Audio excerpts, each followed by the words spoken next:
Mari kita masuk dalam doa.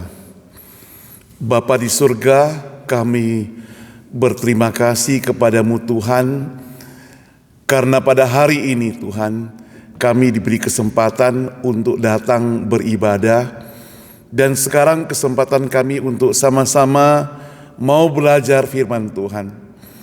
Tuhan, pakailah kami yang sudah hadir, supaya boleh kami menjadi seorang murid yang boleh sungguh-sungguh mau belajar firman Tuhan. Dan pakai hamba-Mu Tuhan dalam segala keterbatasannya, berikan hikmat yang daripada Tuhan, supaya firman Tuhan yang akan kami pelajari boleh jadi berkat bagi kami juga. Dalam nama Tuhan Yesus kami berdoa. Amin. Bapak Ibu sekalian dikasihi Tuhan, hari ini kita memperingati hari Pentakosta. Hari Pentakosta yaitu hari turunnya Roh Kudus, di mana Roh Kudus dicurahkan kepada murid-murid Yesus sehingga mereka mengalami pembaharuan kuasa. Mereka diberikan keberanian yang baru untuk hidup sebagai saksi Kristus. Pentakosta, Penta itu 50, artinya hari ke-50 ketika Yesus sudah bangkit.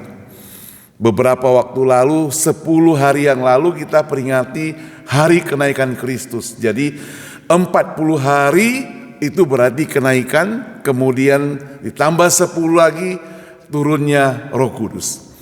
Hari ini kita akan melihat satu tema yang berhubungan dengan Pentakosta, di mana dikatakan bahwa kuasa Roh Kudus yang dicurahkan itu memperbaharui setiap pengikut Kristus, memperbaharui orang-orang yang setia kepada Dia, memperbaharui orang yang sudah komitmen untuk melayani Dia. Kita akan sama-sama membaca di dalam Roma pasal 12 ayat yang kedua. Roma pasal 12 ayat yang kedua. Roma 12 ayat yang kedua, demikian firman Tuhan. Janganlah kamu menjadi serupa dengan dunia ini, tetapi berubahlah oleh pembaharuan budimu, sehingga kamu dapat membedakan manakah kehendak Allah, apa yang baik, yang berkenan kepada Allah, dan yang sempurna. Ada 3 hal yang kita boleh pelajari yang berhubungan dengan hari Pentakosta. Kita tahu bahwa makna Pentakosta sendiri, makna hari Pentakosta sendiri adalah itu menandakan penggenapan akan janji Yesus tentang kedatangan Roh Kudus sebagai penolong. Yesus yang mati, bangkit, kemudian naik ke surga. Awalnya para murid itu merasa tidak ada pengharapan lagi, karena orang-orang yang disandar, orang yang dikagumi, guru, Tuhan sudah tidak bersama-sama dengan mereka, sehingga mereka hampir putus asa. Bahkan kalau kita pelajari situasi, kondisi dari murid, misalnya Petrus, dia sudah memutuskan mau kembali menangkap ikan. Jadi dia sudah kasih tahu teman-temannya, Yesus guru kita sudah mati, Dia sudah bangkit, Dia sudah naik ke surga. Sebentar lagi kemudian Dia akan tinggalkan kita. Itu apa yang dikatakan oleh Yesus tentunya. Lalu dia bicarakan kepada murid-murid yang lain, aku mau kembali menangkap ikan. Seakan-akan tidak ada pengharapan lagi. Dia mau kembali ke pekerjaannya yang lama. Tetapi maksud daripada Tuhan tidak demikian. Karena Tuhan sejak awal waktu memanggil Petrus dan kawan-kawannya, dari mereka menjala ikan menjadi menjala manusia. Bukan kembali lagi menjala ikan. Itu sebabnya maka harus ada pembaharuan. Harus ada pembaharuan. Nah, sekali lagi Pentakosta dari yang tidak berpengharapan menjadi berpengharapan. Ada 3 hal yang bisa kita pelajari. Yang pertama, ada perubahan dari dalam oleh Roh Kudus. Pembaharuan budi adalah pekerjaan Roh Kudus, di mana mengubah pikiran, hati, dan moral dari dalam. Ini bukan hasil usaha manusia, bukan karya manusia sendiri, bukan perjuangan pengorbanan manusia sendiri, melainkan karya Allah, kuasa Tuhan yang sanggup memberikan kekuatan, yang memampukan orang percaya untuk hidup kudus, hidup berkenan kepada Allah.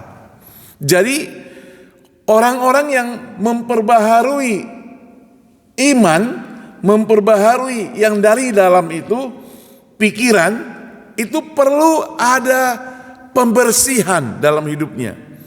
Pertobatan, moral ada perubahannya, hati ada perubahan, pikiran ada perubahan.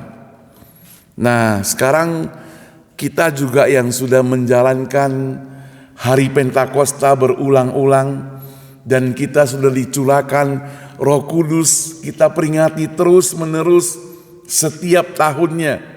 Yang menjadi pertanyaan adalah dalam diri kita masing-masing, apakah saya ada perubahan? Apakah saya ada perubahan dalam hidupku? Dulu, tahun lalu aku seperti ini. Tahun ini ada perubahan tidak?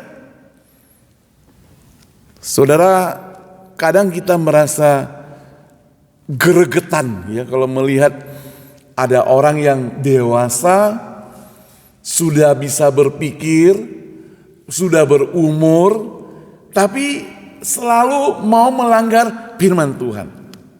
Kita katakan ini salah. Oke, saya sudah mau berubah. Saya pasti berubah.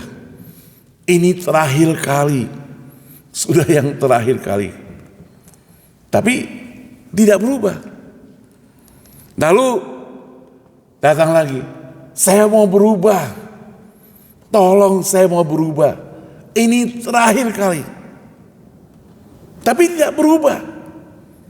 Saudara, kadangkala kita sebagai anak Tuhan seringkali seperti kita tarik ulur dengan Tuhan, dengan Allah. Kepada Tuhan kita katakan, Tuhan, aku mau berubah. Ini terakhir kali Tuhan. Aku janji, kalau Engkau menolong aku tidak berbuat lagi. Kalau Engkau sembuhkan aku akan setia kepadamu. Kalau Engkau mengubah aku akan setia kepadamu. Dan ceritanya biasanya janji tinggal janji. Kepada Tuhan pun ada orang berani demikian, saudara. Itu sebabnya Pentakosta tidak sampai menembus hidup orang seperti itu. Karena Pentakosta itu mesti adanya apa? Mesti adanya perubahan. Perubahan dalam hidup kita. Oh, setiap hari kita bertambah. Paling sedikit umur 1 hari. Bertambah. Kalau tambah berarti tambah dewasa. Kalau tambah berarti tambah lincah. Ya kan? Tambah menjadi lebih setia kepada Tuhan juga. Jadi ada perubahannya. Kita senang kalau anak kita makin hari makin bertambah besar. Tapi kalau makin hari bertambah besar tidak ada perubahan, masih mau digendong, baby terus dan sebagainya, kita merasa tidak senang. Dia bukan hanya makan bubur terus, susu, tapi dia ada perubahan. Apalagi sudah umur 5, umur 7, umur 9, umur 10, dia sudah sekolah, dia ada perubahan. Nah, itu kita senang kalau ada perubahan. Untuk hidup yang sederhana, terhadap anak-anak saja kita pingin adanya perubahan. Apalagi Allah melihat kita dalam hidup sebagai orang percaya. Pasti makin hari makin berubah. Dan ubahnya itu makin menuju kepada yang lebih sempurna. Itu sebabnya maka di sini dikatakan ada pembaharuan. Dunia itu selalu menggoda. Firman Tuhan ingatkan Rasul Paulus, jangan kamu serupa dengan dunia ini. Dunia ini apa? Dunia ini adalah mereka semuanya, manusia, keadaan dunia. Jangan kamu, kita semua serupa dengan mereka. Di dunia ini ada iblis yang bekerja. Saya baru diingatkan kembali dalam perenungan saya bahwa iblis bekerja itu tanpa lembur. Kemarin ada seorang teman kirim kepada saya liburan di Indonesia 2025. Minggu libur, berarti ada 52. Hari Sabtu libur, 52 hari, berarti sudah ada 104. Ditambah lagi jumlah liburan. Setiap libur kalau jatuh pada hari Minggu, nanti Seninnya jadi libur. Selasa bisa jadi cuti bersama. Nah, teman saya ini iseng, dia jumlah-jumlahkan semuanya. Jatuhnya menjadi lebih kurang 129 hari. Itu berarti 4 bulan tambah 9 hari itu libur. Jadi kerja seseorang itu efektifnya adalah 7 bulan, gak sampai 8 bulan setiap tahun. Tapi mau terima gaji 12 bulan. Kadang-kadang mereka mau terima gaji 13 bulan. Ada yang dapat THR menjadi 14 bulan. Kerjanya adalah hanya gak sampai 8 bulan. Liburnya banyak sekali gitu. Nah, saudara yang saya kasih Tuhan, itu manusia di dunia. Ada liburnya, ada cuti bersama. Iblis tidak demikian. Iblis tidak ada libur. Kerjanya lembur. Waktu kita tidur, iblis pun bekerja. Di malam hari lebih giat lagi dia bekerja. Jadi godaan terhadap kuasa atau dari iblis itu setiap hari itu ada.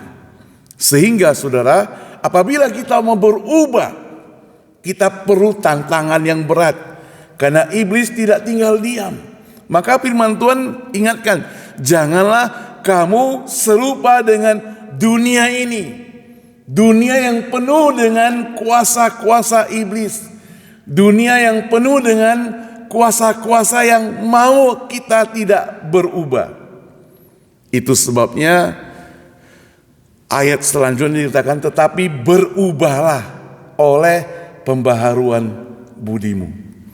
Tadi yang pertama adalah perubahan oleh Roh Kudus. Yang kedua, perbedaan kehendak Allah dan kehendak dunia. Dengan pembaharuan budi, maka orang percaya mampu membedakan mana itu kehendak Allah, mana itu kehendak dunia. Saudara, kalau kita minta tolong kepada seseorang, kemudian orang itu tidak mau menolong kita, karena yang kita minta tolong adalah sesuatu yang dapat mencelakakan kita. Sesuatu yang membuat kita jatuh ke dalam dosa. Sesuatu yang bisa merugikan kita. Tentu kita tidak punya alasan untuk tidak merasa senang kepada orang tersebut, bukan? Karena apa? Karena kita minta tolong kepada orang supaya kita bisa lakukan kejahatan. Anak-anak kita juga demikian. Kalau dia minta sesuatu kepada kita, apalagi mereka yang belum dewasa, minta sesuatu pada kita yang kita tahu jelas dapat membuat dia celaka, kita tidak mau memberikan kepadanya, bukan?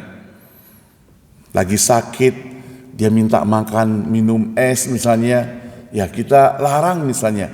Itu untuk cucu dan sebagainya. Tujuannya adalah kebaikan. Dia bisa marah enggak? Dia bisa marah. Dia bisa tidak senang enggak? Dia bisa tidak senang. Tetapi kalau dia mengerti bahwa kehendak Allah dan kehendak dunia, yang artinya kehendak papa mama, kehendak nenek kakek terhadap dia yang terbaik, maka dia tidak mudah untuk tidak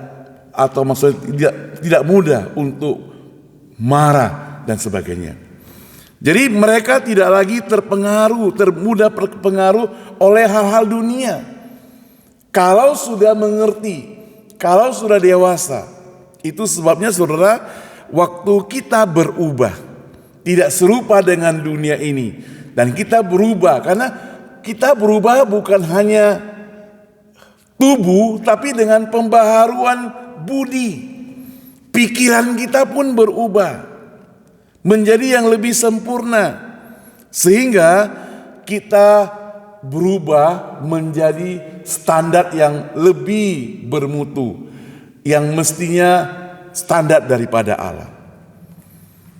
Apa makna dari Pentakosta melalui pembaharuan ini? Ada pikiran dan ada transformasinya. Pikiran kita berubah, sekarang berubah menjadi apa? Yang ketiga mencatat kehidupan yang berubah menjadi kehidupan yang berbeda, kemudian kita menjadi saksi. Perubahan ini menghasilkan gaya hidup yang berbeda. Jadi waktu pikiran kita berubah, gaya hidup kita pun berubah. Karena kita berusaha memikirkan yang terbaik. Kita berusaha memikirkan yang sesuai dengan kehendak Allah. Maka di sini dikatakan, tetapi berubahlah oleh pembaharuan budimu, sehingga kamu dapat membedakan mana kehendak Allah, apa yang baik, apa yang berkenan kepada Allah, dan yang sempurna. Jadi menghasilkan gaya hidup yang lebih sempurna, lebih baik, sehingga orang percaya menjadi saksi Kristus yang nyata di tengah dunia ini. Kita boleh saja punya perbuatan-perbuatan yang bobrok pada masa lalu, yang merugikan orang lain pada masa lalu. Itu semuanya sudah berlalu. Itu semuanya sudah lewat. Sekarang kita diperbaharui. Hari ini gaya hidup kita pada masa lalu itu sudah diubahkan. Gaya hidup kita pada masa lalu yang tidak berkenan pada Tuhan ini sekarang sudah diperbaharui. Karena pada waktu itu kita masih belum bisa membedakan mana yang baik, mana yang tidak baik. Pada waktu itu kita masih punya pikiran yang tidak bisa membedakan mana kehendak Allah, mana yang bukan kehendak Allah. Sehingga kita tidak bisa jadi saksi. Karena apa yang kita omong tidak sesuai dengan perbuatan kita. Karena apa yang kita lakukan tidak sesuai dengan apa yang kita lakukan di rumah misalnya. Lakukan di masyarakat misalnya. Gaya hidup kita itu selalu berubah-ubah. Kita seperti bunglon waktu kita belum percaya kepada Tuhan, waktu belum berserah kepada Tuhan. Bunglon itu maksudnya sering berubah. Di tempat yang hijau, dia berwarna hijau. Di tempat merah, dia berwarna merah. Di tempat yang coklat, dia berwarna coklat. Jadi selalu berubah. Berteman dengan orang-orang baik, dia jadi baik. Berteman dengan orang-orang yang jahat, dia pun bisa jadi jahat. Tapi saksi Kristus beda. Dia ada pendiriannya. Ketika dia berteman dengan orang-orang jahat, bukan berarti saksi Kristus tidak boleh berteman dengan orang jahat. Teman kita itu kan bisa banyak.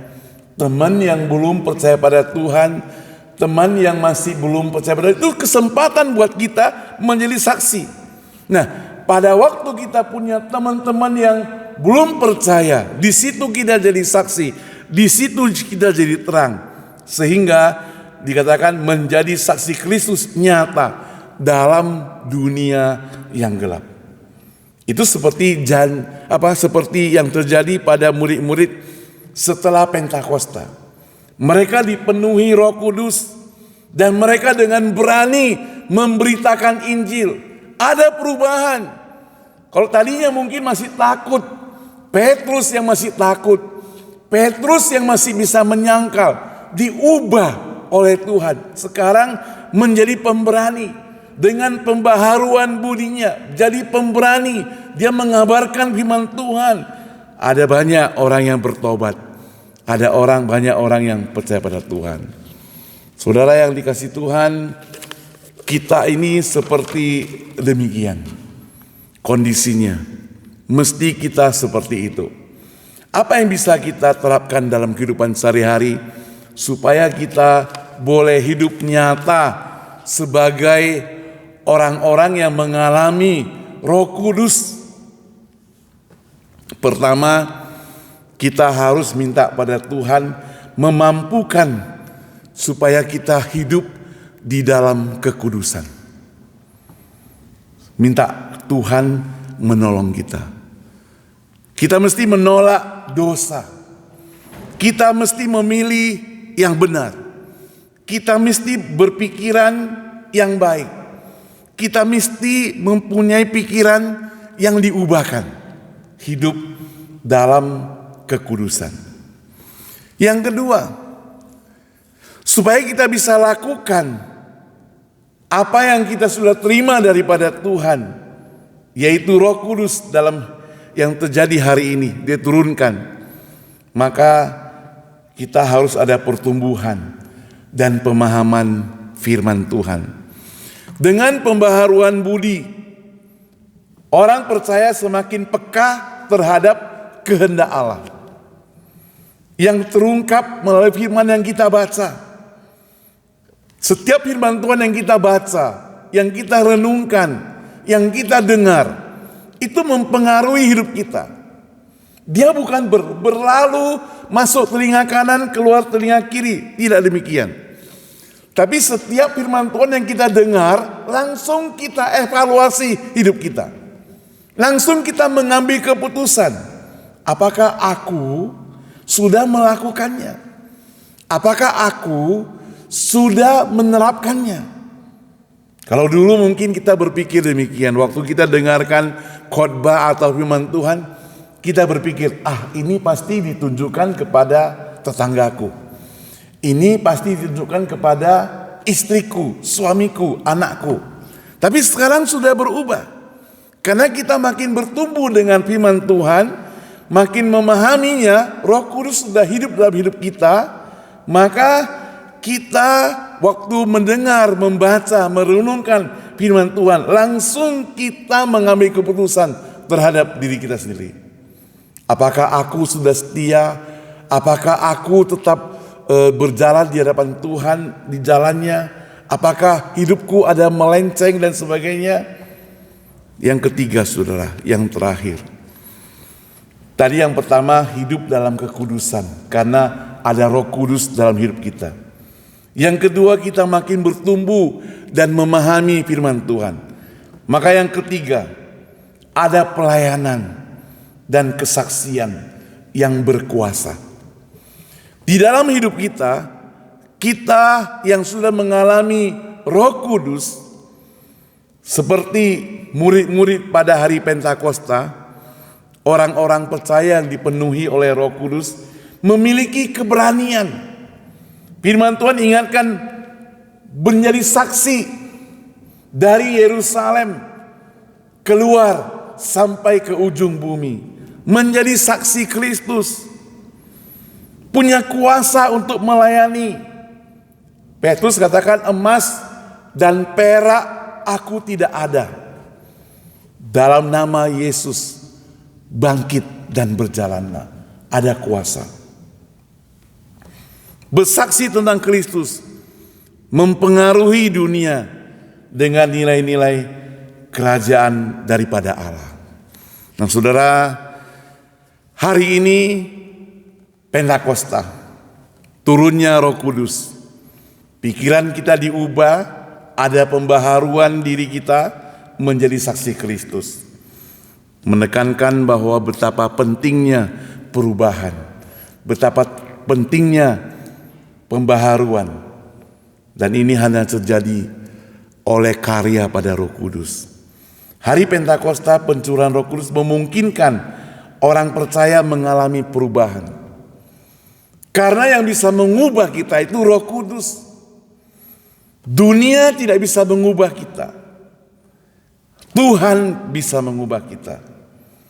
Perbuatan kita, mungkin orang-orang yang sudah menasihatkan kita tidak bisa berubah. Apalagi banyak orang yang gengsi. Tapi Roh Kudus bisa mengubah kita. Sehingga hidup kita berbeda dari dunia ini. Sehingga hidup kita memahami kehendak Allah, menjadi saksi Kristus, dan lebih berkuasa.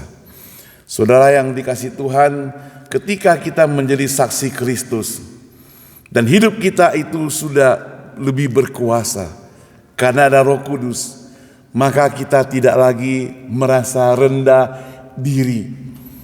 Kita punya keberanian karena kita punya kuasa untuk menjadi saksi bagi dunia ini. Pergilah, firman Tuhan ingatkan pada kita. Jadilah saksi bagi seluruh dunia. Bahkan kalau hidup kita jadi saksi, orang melihat kita, mereka boleh mengalami kasih Tuhan. Tutur kata kita bisa jadi saksi. Pikiran kita bisa jadi saksi. Perbuatan kita bisa jadi saksi. Langkah-langkah kita bisa jadi saksi. Karena apa yang kita lakukan, apa yang kita pikirkan, apa yang kita ucapkan, semuanya itu bisa jadi saksi yang menguatkan. Kita bukan lagi menjatuhkan, tapi kita membangkitkan semangat orang menjadi lebih percaya. Karena Tuhan Yesus telah mencurahkan Roh Kudus untuk kita sekalian. Kita berdoa. Bapa di surga, pada hari pencurahan Roh Kudus ini, biarlah kami ada pembaharuan dalam hidup kami masing-masing. Kami bukan stuck di situ saja. Kami bukan hanya sekedar memperingati hari Pentakosta, tapi kami ada perubahan, ada kebangkitan yang nyata. Kami lebih memahami firman Tuhan. Kami mau lebih giat melayani Dia. Kami mau lebih setia. Kami mau lebih rajin. Tolong kami Tuhan. Pakailah seluruh jemaat di tempat ini. Biarlah kami semuanya punya komitmen. Dan kami boleh menilai diri kami masing-masing. Apakah perubahan tersebut telah nyata dalam setiap hidup kami. Kalau masih belum, Tuhan ampuni kami. Dan kami mohon supaya Tuhan berikan kekuatan. Karena Roh Kudus akan memampukan kami untuk perubahan itu. Tolong dan pakai kami semuanya. Berkati firman Tuhan yang sudah kami dengar. Dan berkati kami semuanya yang sudah mendengarkannya. Di dalam nama Tuhan Yesus kami berdoa. Amin.